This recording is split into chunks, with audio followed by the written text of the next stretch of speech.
शहर की हलचल से लगभग 10 मील दूर एक वीरान पहाड़ी पर स्थित था द राय चौधरी म्यूजियम। ये म्यूजियम नहीं बल्कि एक किला था जिसे अब ऐतिहासिक वस्तुओं को सहेजने के लिए इस्तेमाल किया जाता था। रात के 11:30 बज रहे थे। विक्रम अपनी फटी हुई पुरानी कार से उतरा। उसे पैसों की सख्त जरूरत थी और यहां रात के गार्ड की नौकरी के लिए उसे शहर से दुगनी तनख्वाह दी जा रही थी। जैसे ही वो मुख्य द्वार पर पहुंचा, उसे बूढ़ा गार्ड शंभू मिला। शंभू की आंखें लाल थीं और वो बुरी तरह कांप रहा था। उसने बिना विक्रम की आंखों में देखे टॉर्च और चाबियों का गुच्छा उसकी तरफ बढ़ा दिया। एक बात याद रखना बेटा, यहां की चीजें मरी हुई नहीं हैं, वे सिर्फ सो रही हैं। उन्हें जगाने की कोशिश मत करना। और अगर रात 3 बजे दीर्घा 9 यानी गैलरी 9 से कोई आवाज आए तो भाग जाना, पीछे मुड़कर मत देखना। इससे पहले कि विक्रम कुछ पूछता, शंभू अंधेरे में गायब हो गया।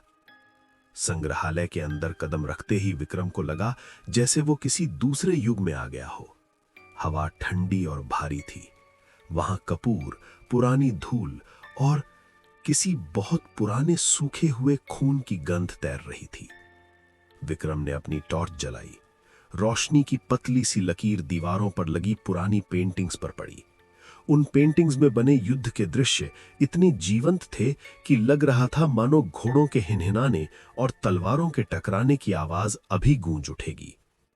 वो मूर्ति कला कक्ष से गुजरा। यहां हजारों साल पुरानी खंडित मूर्तियां रखी थीं। कोई बिना सिर की थी तो किसी के हाथ कटे हुए थे। विक्रम ठिठक गया। उसने टॉर्च पीछे घुमाई। वहां नटराज की एक विशाल कांस्य मूर्ति थी। उसे याद था कि जब वो अंदर आया था, नटराज का हाथ नीचे की ओर था, लेकिन अब वो हाथ ऊपर की ओर उठा हुआ था, जैसे वो विक्रम को रुकने का इशारा कर रहा हो। वहम है, सिर्फ वहम है, विक्रम ने खुद से कहा। जैसे ही वो आगे बढ़ा, उसे अपने पीछे किसी के चलने की आवाज सुनाई दी। उसने झटके से पीछे मुड़कर देखा। वहां कोई नहीं था, लेकिन एक 5 फीट ऊंची देवी की मूर्ति जो पहले दीवार के पास थी, अब गलियारे के ठीक बीच में खड़ी थी। उसकी पत्थर की आंखें अब सीधे विक्रम की आंखों में झांक रही थीं। उन आंखों में पत्थर की चमक नहीं, बल्कि एक अजीब सी इंसानी नफरत थी। विक्रम भागकर पुरालेख कक्ष में घुस गया। उसे लगा कि यहां वो सुरक्षित रहेगा। चारों तरफ हजारों पुरानी किताबें और ताड़पत्र रखे थे। अचानक सन्नाटा एक तेज सरसराहट में बदल गया। ध्वनि प्रभाव, सैकड़ों किताबों के पन्नों के एक साथ फड़फड़ाने की तेज आवाज। फड़ फड़ फड़ फड़ फड़। कमरे के बीचों बीच रखे एक बड़े कांच के बक्से के अंदर एक प्राचीन श्राप ग्रंथ रखा था। विक्रम ने देखा कि बक्से का ताला अपने आप टूटकर नीचे गिर गया। किताब के पन्ने पागलों की तरह पलट रहे थे। पन्ने रुक गए। पन्ने पर स्याही नहीं थी, बल्कि ताजा लाल खून से कुछ अक्षर उभर रहे थे। विक्रम ने कांपते हुए उसे पढ़ा। वहां लिखा था, विक्रम, आज का रक्त अर्पण तुम्हारा होगा। विक्रम के हाथ से टॉर्च गिर गई। अंधेरे में उसे महसूस हुआ कि कमरे की अलमारियां धीरे धीरे उसके करीब आ रही हैं। किताबों से हजारों फुसफुसाहटें निकलने लगीं। हमें फिर से जीना है, हमें जिस्म चाहिए, हमें खून चाहिए। रात के 3 बज रहे थे। दीर्घा 9 के अंदर से एक मध्यम पीली रोशनी आ रही थी। विक्रम चाहकर भी अपने कदम नहीं रोक पा रहा था, जैसे कोई अदृश्य धागा उसे अंदर खींच रहा हो। अंदर का नजारा देखकर विक्रम की चीख निकल गई। कमरे के बीचों बीच एक बहुत बड़ा तांबे का पात्र रखा था। उस पात्र के चारों ओर वो सारी मूर्तियां खड़ी थीं जिन्हें विक्रम ने गलियारे में देखा था। अब वो पत्थर की नहीं थीं, उनकी त्वचा काली पड़ चुकी थी और उनके घावों से काला गाढ़ा तरल निकल रहा था। वो मूर्तियां एक लय में कुछ बुदबुदा रही थीं। ध्वनि प्रभाव, हजारों गला घोंटने वाली आवाजों का एक साथ मंत्रोच्चार। पात्र के अंदर से पिछले कई गार्डों के कटे हुए सिर तैरते हुए ऊपर आए और सबसे ऊपर एक खाली जगह थी, विक्रम के लिए। विक्रम ने पीछे हटने की कोशिश की, लेकिन उसके पैर जमीन से चिपक गए थे।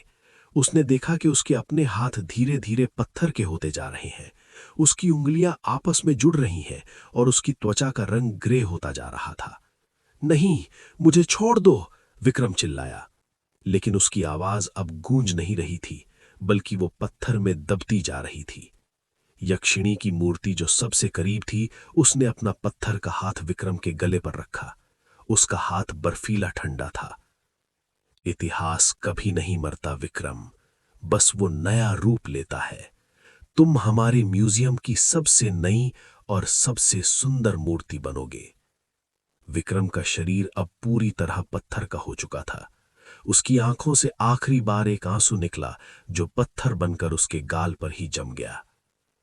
अगले दिन सुबह म्यूजियम का क्यूरेटर एक नए आदमी के साथ अंदर आया। देखो, क्यूरेटर ने गर्व से दीर्घा 9 की ओर इशारा किया।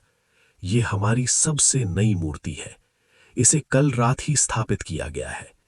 देखो, इसके चेहरे पर खौफ के भाव कितने असली लग रहे हैं, जैसे ये पत्थर नहीं बल्कि कोई जीता जागता इंसान हो जिसे अचानक मौत ने छू लिया हो। नया गार्ड उस मूर्ति के पास गया। उसे लगा जैसे मूर्ति की पत्थर की पलकें हल्की सी झपकीं। क्यूरेटर मुस्कुराया और बोला, सावधान रहना, रात को यहां बहुत सन्नाटा होता है। और हां, रात 3 बजे यहां मत आना।